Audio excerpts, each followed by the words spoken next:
మనం ఈరోజు కోపం గురించి మాట్లాడుకుందాం.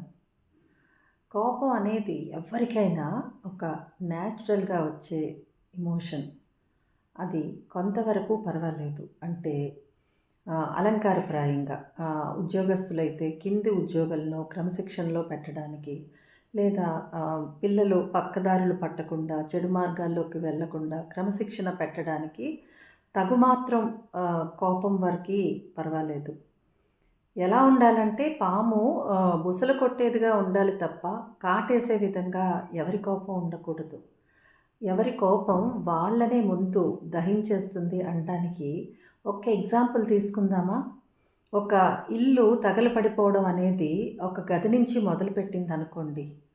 అది అది తగలబడిపోయిన తరువాత పక్కకి వ్యాపిస్తుంది. మన క్రోధం కూడా అంతే.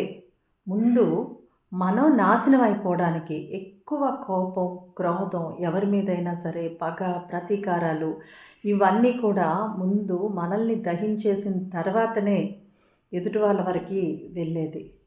సో, ఇవన్నీ అనవసరమండి. ఏది ఎలా జరగాలో అలా జరుగుతుంది.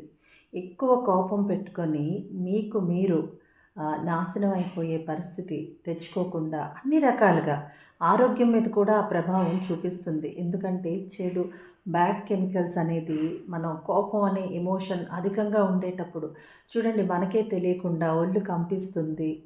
ఇవన్నీ అవసరం లేదు. కొంచెం బ్యాలెన్స్ చేసుకోగలిగితే అది యోగా కావచ్చు, మెడిటేషన్ కావచ్చు, ప్రాక్టీస్ చేయాలండి.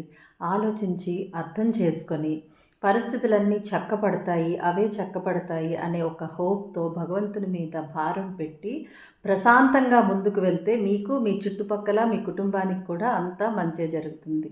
అర్థమవుతుందా?